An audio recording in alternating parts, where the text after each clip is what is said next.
오늘은 6월 30일, 6월의 마지막 날입니다. 그리고 2019년이 딱 절반이 지나가는 시간이죠. 상반기를 마무리하고 다음 주 맥주 감사 주일을 시작으로 해서 하반기가 시작이 됩니다. 1년의 마지막 반을 딱 잘랐을 때 맨 마지막에 있는 날, 그날에 어떤 말씀을 함께 나눌까 하다가 좀 원론적인 이야기를 좀 해야 되겠다 하는 그런 생각을 해봅니다. 이 기본으로 돌아가는 것이 정말 중요하거든요. 그래서 거듭남의 문제, 구원의 문제에 우리가 중간지대가 없다는 것을 생각하고 있음에도 불구하고 우리는 너무 이쪽에도 발을 걸치고 있고 저쪽에도 발을 걸치고 있는 중간자적인 역할을 할 때가 대단히 많이 있음을 보게 됩니다.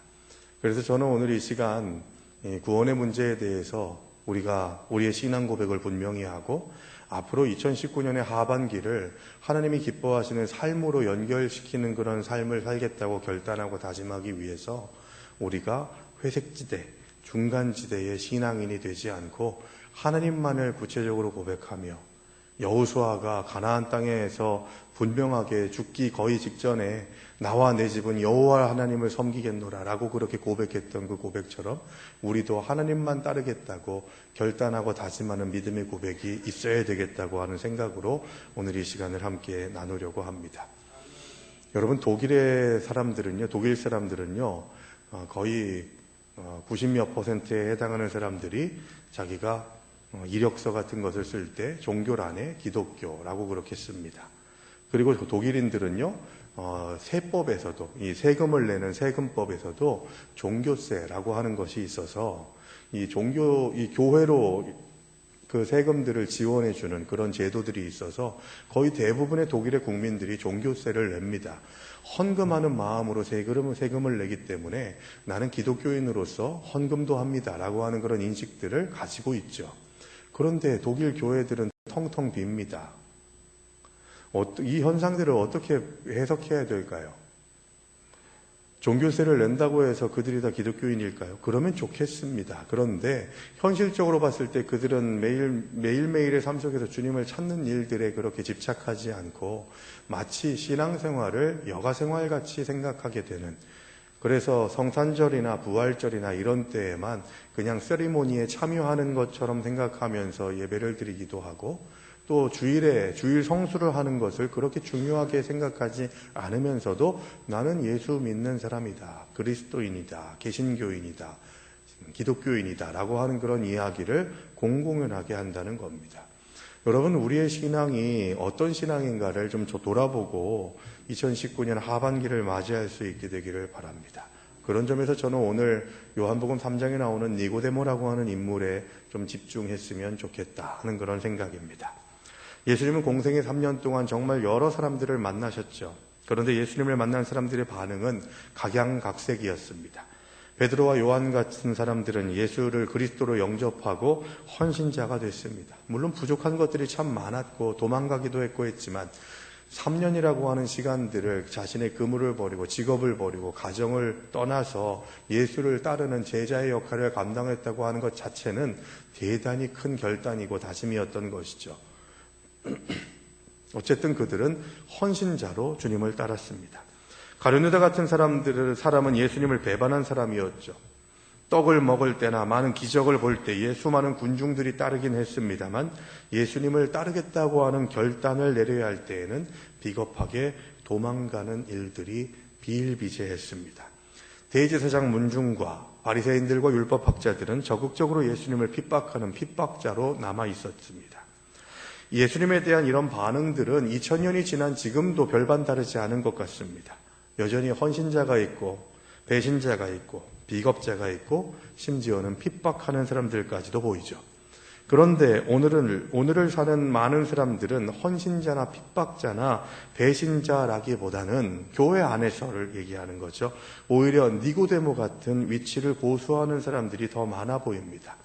차지도 덥지도 않은 신앙, 예수를 믿는 것도 아니고 안 믿는 것도 아닌 것 같은 정말 말 그대로 중간지대에 있는, 헌신하지도 않고 그렇다고 배신한 것도 아닌 중간자적인 신앙이 우리의 문제라는 것입니다. 구분하셔야 돼요, 여러분. 기도를 하는 것과, 제가 항상 말씀드리잖아요. 기도를 하는 것과 진정으로 주님을 만나는 기도자가 되는 것과 기도회에 참석하는 것은 다르다고요. 마찬가지로 우리가 살아있는 예배자가 되는 것과 진짜 말 그대로 제단의 뜰만 밟는 자들은 다르다고요. 예배를 통해서 하나님을 만나는 살아있는 예배자가 아니라 기도회에 참여하듯이 예배회에 참여하는 자가 되는 것만으로 만족하는 그런 삶이 나의 신앙의 모습의 전부라면 우리는 다시 한번 우리의 신앙생활을 돌아볼 수 있어야 합니다. 뒤집어야 된다는 것이죠. 신앙의 연수가 많아지면 많아질수록 계속해서 도전받지 못합니다. 하나님께서 나를 향한 사랑이 얼마나 크고 놀라운지를 깨닫지 못해요. 그렇게 되다 보니까 의미 없이 다람쥐 쳇바퀴 돌아가듯이 그냥 왔다가 갔다 하는 그런 신앙생활을 감당할 때가 너무나도 많이 있더라는 거예요.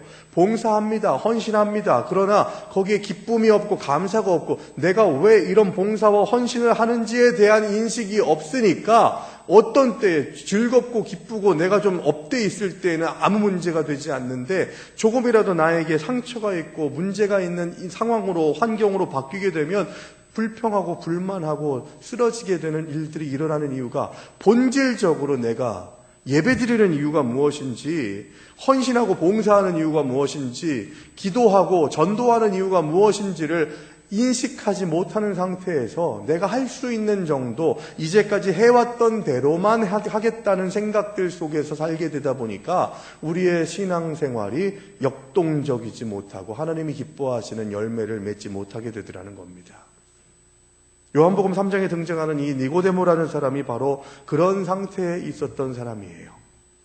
그래서 저는 이 니고데모와 같은 신앙생활을 중간자적인 중간의 위치에서 이것도 아니고 저것도 아닌 위치에서 신앙생활을 하는 사람들의 세 가지 특징을 함께 생각해 보면서 혹시 나에게는 이런 모습이 있지는 않은가를 생각해 볼 수 있는 귀한 시간이 되기를 바랍니다. 니고데모의 특징은 첫 번째, 일정 거리를 두고 예수님을 따랐다는 것입니다. 많은 신학자들이 니고데모에 대한 별명을 이렇게 짓습니다. 예수님의 위성과 같은 사람이었다. 요한복음 3장의 상황에서 말하는 겁니다. 점점 더 니고데모가 성숙해져 가고 담대해져 가는 신앙인으로 변화되어 가는 것을 우리는 또 성경에서 보게 되죠. 어찌됐건 요한복음 3장에서 나오는 니고데모의 상태는 예수님의 위성과 같은 존재였다는 겁니다. 무슨 얘기일까요? 지구의 위성 하면 달입니다. 여러분, 달을 보시게 되면 지구를 따라다녀요. 지구가 공전을 하게 될 때 계속해서 지구를 따라다니는 달이 있습니다. 그런데 이 달이 특징적인 게 뭐냐면 일정한 위치에서 조금 어디를 지나갈 때는 좀 가까워지고 어디를 지나갈 때는 좀 멀어지기도 합니다만 어찌됐건 지구에서 일정한 거리를 유지하면서 맹 돌고 있는 것을 위성이라고 이야기를 하죠. 니고데모의 신앙이 바로 그랬다는 거예요. 니고데모는 요한복음에 3번 등장합니다. 오늘 보면 3장에서 거듭남에 대한 질문을 하기 위해서 등장하고요. 또 7장에서 예수님을 변호할 때 또 한 번 등장합니다. 그리고 마지막으로 19장에서 예수님의 시신을 장사 지내는 일들을 하려고 할 때 그때 또 한 번 등장하게 되죠. 점점 더 성숙해져 가는 모습을 우리는 보게 됩니다. 어찌됐건 요한복음 3장에서 이야기하는 니고데모는 예수님과의 거리를 두는 자였다는 거죠. 니고데모는 예수님을 한 번도 핍박하거나 증오하지 않았습니다. 그렇다고 완전하게 헌신한 것도 아닌 것이죠. 항상 일정하게 거리를 두고 예수님을 따랐던 사람입니다. 현대인들에게 이런 모습이 너무 많다는 거예요. 예배는 드리되 주님께 더 가까이 가려고 하는 몸부림도 없고 그런 도전도 없고 간절함도 없는 거죠. 목사인 저에게 공공연하게 이렇게 얘기하시는 분들이 계십니다. 이런 말씀을 하시는 분들이 계세요. 뭐라고 하시냐면요. 내가 기도하고 있는 중에 또는 찬양하고 있는 중에 말씀을 읽는 중에 뭔가가 나를 구체적으로 이끄시고 인도하시는 그런 끌림이 있었는데 내가 거기서 멈췄다는 거예요. 더 주님을 만날 수 있는 시간들이 있다고 생각을 하는데 내가 조금만 더 마음을 열고 더 거기에 깊이 들어가면 더 구체적으로 주님을 만날 수 있을 것 같았는데 거기서 멈췄다는 거예요. 왜요? 그랬더니 이유가 뭔지 아세요? 예수를 더 깊이 만나면 더 복잡해지잖아요. 내가 편하게 했던 것들 편하지 않아지고, 내가 이제까지 살아갔던 삶의 패턴이 주님께로 향하기 때문에 그게 변화되어야 되는 걸 알기 때문에 아직은 그러고 싶지 않아서 거기서 멈췄다는 거예요. 여러분 어떻습니까? 옳은 반응일까요? 물론 예수를 만나면 만날수록 좀 복잡해집니다. 내가 편하게 쉽게 내가 즐거워하고 내가 기뻐하는 일들을 했던 것들이 예수님을 만나면 깊이 만나면 만날수록 그러면 안 되는구나 하는 그런 인식이 생기게 되고, 하지 않아도 됐던 일들을 꼭 해야 되는 것이 되어버리게 되는 일들을 경험하게 됩니다. 그런데 그렇게 됨으로 인해서 더 큰 기쁨과 예수 그리스도에 인한 은혜와 자유함이 있는데 그걸 느끼지 못하고 거기서 멈췄다고 하니까 목사인 저로서는 얼마나 안타까워요. 얼마나. 그런 기회가 평생에 몇 번이나 된다고. 그걸 내가 알매도 불구하고 그걸 내가 멈췄다는 거예요. 예수님, 거기까지입니다. 더 오지 마세요. 부담돼요. 하는 식의 생각들을 가지고 예수님과 거리를 두려고 하는 생각들이 우리의 신앙인들의 모습에서 팽배해져 있게 되다 보니까 더 가까이 나아가지 못하고 더 헌신하지 못하게 되는 거예요. 우리가 예수를 모릅니까? 복음을 모릅니까? 하나님께서 주신 그 놀라운 복음의 은혜가 우리들에게 분명히 선포되었음에도 불구하고 그 복음에 따른 헌신과 결단과 다짐이 연결되지 못하는 이유는 니고데모처럼 일정한 거리를 두고서 주님과의 간격을 유지하려고 하는, 더 친밀해지지 않으려고 하는 그런 생각들을 가지게 되는 것이죠. 진전이 없는 겁니다. 진전이.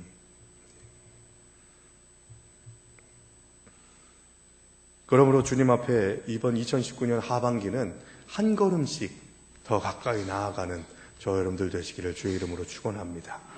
두 번째, 니고데모의 신앙의 특징은 자기 의를 주장했다는 겁니다.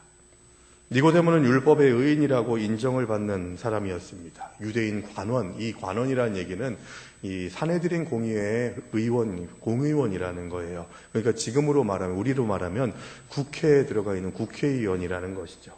이 유대인 공동체의 유대 사회의 가장 큰 높은 의결기관이 사내들인 공의회인데요. 거기에 공회원으로 니고데모가 들어가 있었다는 것입니다. 사회적으로 종교적으로 명망이 있는 사람이었고, 오늘 본문에서도 안내되는 것처럼 철저한 신앙생활을 자부하는 바리새인이었다는 겁니다. 자기 의에 대한 자부심이 대단했던 사람이에요. 그렇지만 하느님 앞에서 나의 의는 아무것도 아닙니다. 이것이 우리의 고백이 되어야 할 줄로 믿습니다. 내가 어떤 고백을 가지고 있느냐가 나를 향한 하나님의 사랑을 내가 받아들이고 있느냐 그렇지 않느냐가 결정되는 거예요. 나는 너보다 더 죄를 덜 지었어. 너는 눈에 띄는 완벽한 죄를 지었지만 나는 눈에 띄지 않는 숨은 죄를 지었으니까 내가 좀 더 의로워 하는 그런 생각들을 가지고 있는 사람들이 얼마나 많은지 모릅니다. 자신을 의인인 것처럼 받아들일 때가 참 많이 있다는 거죠. 우리는 의인이에요. 뭘로 의인 됐어요? 믿음으로 의롭게 됐어요. 이걸 믿으시죠? 믿음으로만. 뭘 믿는 믿음이요? 예수 그리스도를 믿는 믿음으로만 우리는 의롭게 됩니다. 그런데 우리의 상태가 의인과 같아요? 의인처럼 살고 있습니까? 우리는 안 들킨 죄인들이잖아요. 부끄럽잖아요. 예배드리고 난 다음에 또 차 끌고 가다가 옆에서 확 껴들면 할 거잖아요. 참 불완전해요. 부족한 모습이에요. 그러나 믿음으로 의인됐다고 우리를 도장 찍어 주셨어요. 인정해 주셨어요. 그게 은혜인 거죠, 여러분. 이걸 믿으셔야 돼요. 우리를 의인되게 하신 분은 예수 그리스도신 거예요. 그런데 그 의인되게 하신 의가 십자가에 있는 것을 인정하지 않는 자들이 하는 게 뭐냐? 자기 의를 드러내는 거예요. 바리새인들, 우리가 하는 신앙생활보다 얼마나 열심히 신앙생활을 했는지 모릅니다. 그들의 관심은 율법을 지키는 거였어요.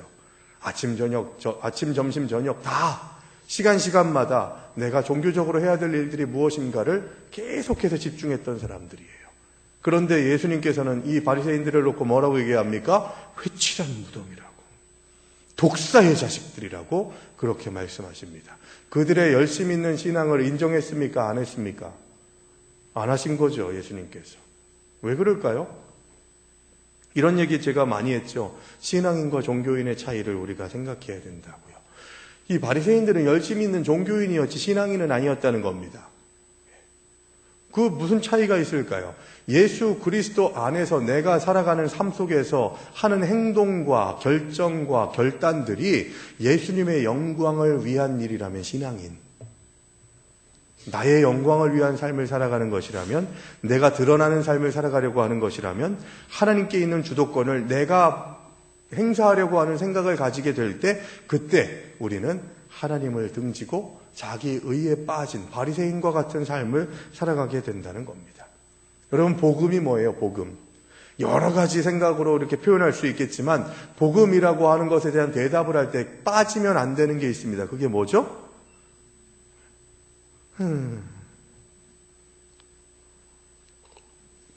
어떤 사람들이 여러분들에게 묻는다면, 복음이 뭐냐? 당신이 믿는 복음이 뭐냐라고 하는 것들을 묻는다면 두 가지, 두 단어를 꼭 잊으시면 안 돼요. 예수, 또 하나 십자가. 복음이 뭐냐? 뭐 여러 가지 신학적인 개념을 가지고 복잡하게 설명할 거 없이요. 복음이 무엇입니까? 라고 얘기하면 죄인인 나를 위해서 예수께서 이 땅에 내려오셔서 십자가를 짊어지시고 나를 위해서 사흘 만에 부활하신 사건이 나의 복음입니다. 이거예요, 여러분. 그리고 그것이 뭐와 연결되냐? 니고데모가 관심했던 거듭남의 문제와 연결되는 거예요. 내가 거듭난 삶을 사느냐 살지 못하느냐가 바로 예수를 구주로 고백하느냐, 그리스도로 고백하느냐, 그렇지 않느냐인 거예요. 예수를 그리스도로 고백한다는 건 뭘 얘기하는 겁니까? 예수가 하신 일이 어떤 것인가에 집중하는 거예요. 예수가 하신 일이 뭐죠? 병 고치셨어요. 오병이어의 기적을 이루셨어요. 죽은 나사로를 살리셨어요. 이게 본질입니까? 아니에요, 여러분. 이건 그저 예수가 그리스도이심을 드러내려고 하는 표지판과 같은 거예요. 본질은 뭡니까? 예수 그리스도께서 하신 일이 뭐냐? 나를 구원해 주셨다는 거예요. 내 죄값을 예수님께서 대신 치러주셨다는 거예요. 죽을 수밖에 없는 내가 예수님 때문에 다시 살았다는 거예요. 그래서 내가 사는 것은, 곧 나의 나된 것은 하나님의 은혜라, 우리 주님의 은혜라, 십자가로 인한 은혜라 라고 하는 그런 고백이 저 여러분들의 고백이 되어야 된다는 거예요. 근데 그런 고백을 가지고 있는 사람이 뭘 자랑해요? 뭘 자랑해요? 뭘 드러내냐고요? 옛날에 몇 년 전에 개그 콘서트에 보면 그런 프로가 있었습니다. 도찐, 개찐, 도찐, 개찐. 예?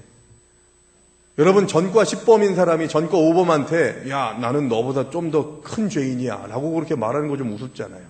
전과 5범이 전과 10범한테 얘 이 나쁜 놈아, 전과가 10범이나 되냐? 나는 5범밖에 안 되는데. 이 코미디 아닙니까, 여러분? 근데 우리가 신앙생활 할 때 이런 생각들을 할 때가 참 많이 있다는 거예요. 아이고, 저 김집사, 저 박 권사님 말도 안 되죠.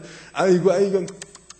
나는 전과 5범인데, 쟤는 10범이니까 내가 좀 덜 죄인 아니냐 하는 그런 생각으로 도토리 키재기 하듯이 하는 그런 생각들을 우리가 하게 될 때가 얼마나 많이 있냐는 거예요. 이게 다 자기의라는 거예요, 자기의. 복음을 증거할 때도 가장 큰 문제가 바로 자기의를 드러낸다는 것입니다. 이것은 십자가의 원수예요. 하나님 앞에서 제일 큰 원수는 자기의를 드러내는 겁니다. 하나님이 기뻐하시는 제일 귀한 마음은요, 상한 심령인 줄로 믿습니다. 상한 심령. 이건 무슨 얘기죠? 나는 죄인입니다. 이 고백에서 출발한다는 거예요. 제가 항상 얘기하잖아요, 여러분. 나는 의인 됐어요. 하나님 예수를 그리스도로 믿는 믿음으로 의인이 됐어요. 이건 우리가 인정해요. 그런데 아직도 우리는 부족해서 주님, 나는 죄인이지만 나를 의인 되게 하신 게 너무 감사한데 의인답게 살지 못한 것 또한 주님 앞에 회개합니다. 이 고백이 우리에게 계속 넘쳐나야 되는 거예요. 그래서 우리는 상한 심령 가지고 주님 앞에 나아갈 수밖에 없는 것이죠. 하나님 앞에서 죄 지은 부족한 인생입니다. 내가 무슨 공로가 있겠습니까? 오직 십자가의 은혜와 공로로만 하나님께서 나를 구원해 준 줄로 믿습니다. 이 고백이 우리들에게 있을 때 우리의 심령이 상한 심령으로 주님 앞에 나아갈 줄로 믿습니다. 예. 제일 꼴보기 싫은 남편이 어떤 남편입니까? 당신 아내한테 이렇게 얘기하는 거, 해주는 것도 쥐뿔도 없으면서 당신 나 만난 걸 복으로 하러, 응? 나 정도 만났으니까 당신이 이 정도 사는 거지. 다른 남자 만났으면 이 정도 살았겠어? 꼴보기 싫은 남편인 거죠. 예. 꼴보기 싫은 아내도 뭐 반복하진 않겠습니다. 예. 좋은 남편, 좋은 아내는 제가 누누이 말씀드리죠. 여보, 당신 나 만나서 고생하지. 그건 보약 열첩보다도 훨씬 더 강력한 자양강장제가 되는 거죠. 내 덕인 줄 알아. 싸가지 없어요. 재수 없어요. 당신 덕분이야. 이게 참 감사한 것이고 은혜 받은 자의 삶 아니겠습니까? 하나님 덕분입니다. 예수의 십자가 덕분입니다. 이 고백을 가지고 나아가되, 그러나 그 복을 내가 받았긴 했지만 그 복을 받을 만한 자격이 나에게는 절대 없습니다. 상한 심령. 상한 심령.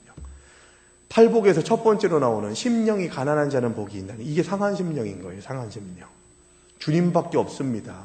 내가 돈도 많고 지식도 있고 명예도 있고 권력도 있지만 예수 없으면 아무것도 아니라고 하는 신앙 고백이 바로 상한 심령, 가난한 마음을 가진 자들의 삶이라는 것이죠.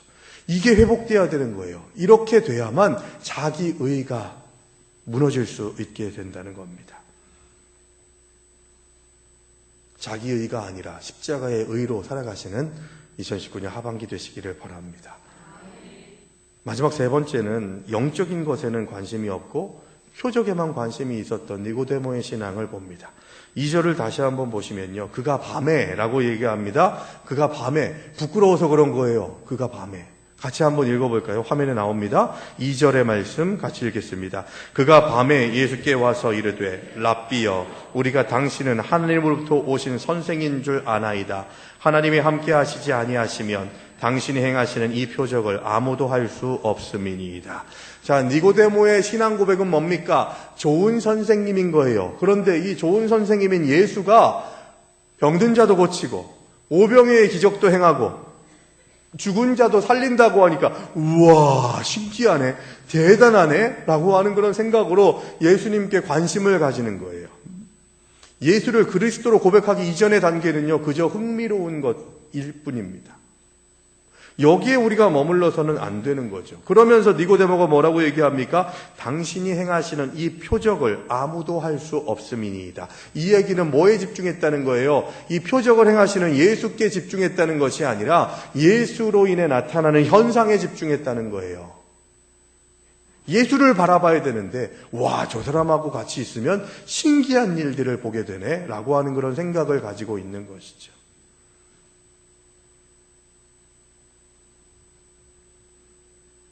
시대가 악해질수록 마귀는 이렇게 우리를 눈에 보이는 것에만 집착하게 합니다. 3절에서 니고데모의 말에 예수님의 대답을 우리가 주목해 볼 수 있어야 합니다. 오늘 본문 3절의 말씀에 보시면 예수께서 대답하여 이르시되 진실로 진실로 내게 이르노니 사람이 거듭나지 아니하면 하느님의 나라를 볼 수 없느니라. 무슨 얘기입니까? 니고데모가 예수님 곁에 있으면 참 놀라운 표적들, 놀라운 현상들이 많이 일어나는 것을 봅니다. 하느님과 관련된 분인 것 같아요 라고 하는 그런 뜬구름 잡는 것 같은 이야기를 할게, 현상에 집중하는 니고데모의 이야기를 들었을 때 예수님께서 동문서답 하시듯이 두 가지를 얘기합니다. 거듭남에 대해서 얘기하고 하나님의 나라에 대해서 얘기를 하고 있다는 거예요. 그 얘기는 뭡니까? 바로 네가 경험하는 이것이 그리스도와 연관되지 않으면, 예수를 그리스도로 고백하는 것과 연결되어 있지 않으면 너는 하나님의 나라를 볼 수 없다.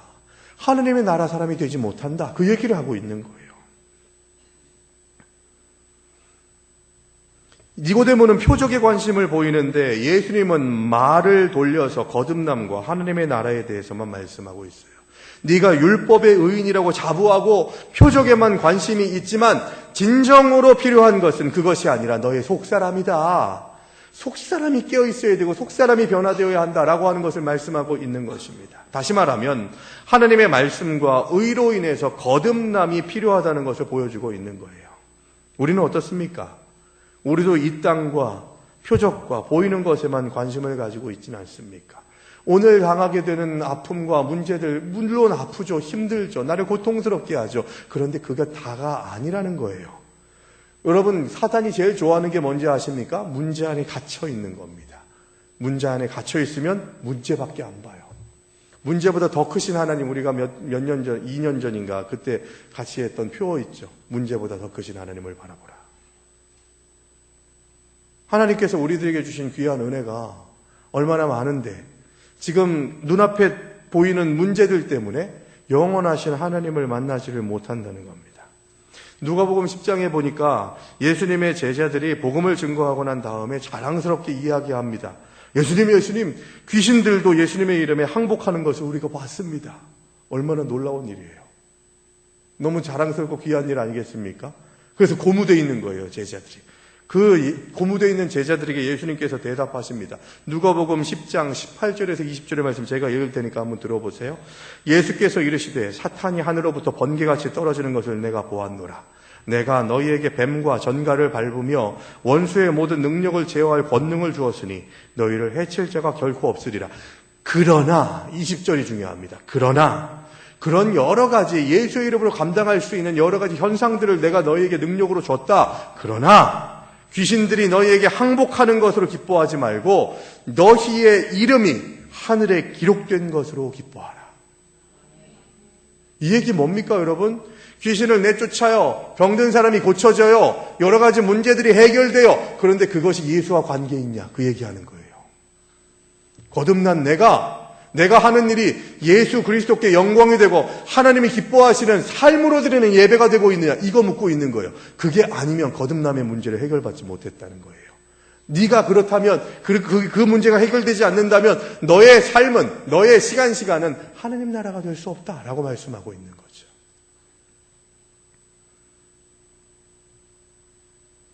여러분, 왜 화장을 했는데도 화장이 잘 안 먹을까요? 옆에 있는 분 보세요. 오늘 화장 잘 먹었나? 예. 밥을 먹는데 왜 행복하지 않을까요? 공부를 해도 왜 머리에 잘 들어오지 않을까요? 다른 사람들은 당신 같은 삶을 살면 난 참 행복하겠다고 얘기하는데 내가 그 삶을 살고 있는 당사자임에도 불구하고 왜 행복하지 않을까요? 본질적인 문제가 있다는 거예요. 본질적인 문제가. 뿌리는 영적인 문제에 있습니다. 하나님의 말씀의 원리는 우리의 외적인 행동이 변하는 것에 있지 않습니다. 존재의 변화, 우리의 존재 자체의 변화에 관심이 있다는 거예요. 존재가 변화되어야 우리의 행동이 변화되는데 내가 행동하는 것이 변화됨으로 인해서 내 존재가 바뀔 수 있다고 하는 생각이 바로 표적을 구하는 거예요. 자기 의에 빠진 삶을 살아가는 것입니다. 존재, 이 being에 먼저 관심해야 되는데 우린 doing, 행동에 관심을 갖게 되다 보니까 예수 그리스도의 구원의 공로는 온데간데 없고 내 마음대로 내 뜻대로 하다가 내 의를 가지고서 영적인 것에 관심 있는 것이 아니라 그저 표적에만, 현상에만 관심이 있어서 내 주변이 어떻게 되는가에만 관심을 가지고 내 존재의 변화, 속사람의 변화에는 더 이상 관심하지 않는 일들이 우리들의 삶에 나타나게 될 때 우리는 니고데모 같은, 요한복음 3장에 있는 니고데모 같은 삶을 살 수밖에 없다는 겁니다. 결론적으로 그렇다면 거듭남의 방법은 어떤 것일까요? 사도행전 10장 44절의 말씀에 이런 말씀이 있습니다. 베드로가 이 말을 할 때에, 여기서 말하는 이 말은 뭡니까? 베드로가 개인적인 농담 따먹게 할 때 이게 아닙니다. 복음을 전할 때에, 하나님의 말씀을 전할 때라는 거예요. 그때에 성령이 말씀 듣는 모든 사람에게 내려오셨다고 말씀합니다. 왜 이런 일이 벌어졌을까요? 왜 말씀을 들을 때에 성령이 오셨을까요? 말씀에는 능력이 있기 때문입니다. 말씀을 통해서 성령의 임재가 나타나게 된다는 거예요. 그리고 그 말씀을 통해서 우리의 좌우의 날섬 검과 같은 말씀이 우리의 깊은 골수를 쪼개는 내 속사람이 변화되는 은혜가, 나의 존재가 변화되는 은혜가 우리에게 말씀을 대할 때, 말씀을 통해서 내가 하나님께 나아가게 될 때에 나타나는 일들이라는 겁니다. 믿음은 뭘 함으로 인해서 난다고요? 들음으로 인해 난다고 했습니다. 그 뭘 들어서요? 그리스도로 말미암느니라. 예수 그리스도가 말씀이십니다. 내 삶이 그리스도와 연결돼야 된다는 거예요. 여러분들이 아무리 분주하고 아무리 바쁘는 삶을 살아도 그리스도가 없는 분주함이 있다면 그것은 나태한 겁니다. 하나님이 기뻐하지 않으십니다. 하나님의 말씀은 우리 속을 완전히 수술하는 능력이 있어요. 그러므로 우리 속사람을 수술하기 위해서는 하나님의 말씀 안에 들어가야 됩니다. 말씀을 깊이 묵상하고 거기서 예수를 만나고 예수가 하신 골고다 언덕에서의 그 완전하신 제사의 의미가 무엇인지를 깨닫게 될 때, 그때 우리는 거듭난 하나님의 사람들, 하나님의 나라를 상급으로 받는 믿음의 백성들이 되게 될 줄로 믿습니다. 이제 2019년이 절반이 지나가고 이제 남은 절반을 시작하게 됩니다. 내일이면 7월 1일이 시작되죠. 우리는 어떤 마음가짐으로 이 시간들을 감당합니까? 매일매일 똑같이 떠오르는 태양, 그러니까 나의 인생 그저 죽지 못해서 산다 하는 그런 생각을 가지고 있습니까? 여러분, 주님 앞에서 회개하셔야 됩니다. 매일매일의 삶 속에서 나를 통해서 이루고자 하시는 하나님의 역사하심이 어떤 것인지를 기대하면서 오늘도 주님 나와 함께 하심을 감사합니다 하면서 주님 앞에 감사하고 영광 돌리고 기뻐하는 삶이 저와 여러분들의 삶이 될 수 있도록, 거듭남의 문제에는 회색지대가, 중간지대가 없다는 것을 기억하면서 담대하게 예수를 그리스도로 고백함으로 인해서 니고데모 같은 현실적인 신앙의 문제, 내가 신앙인이냐 종교인이냐의 문제를 적극적으로 해결받아서 내 삶 속에서 그리스도로 넘쳐나는, 만물이 그리스도로 충만해지는 은혜가 저 여러분들의 삶에 가득할 수 있게 되기를 주님의 이름으로 축원합니다. 주신 말씀 기억하면서 침묵으로 결단의 기도를 드리겠습니다.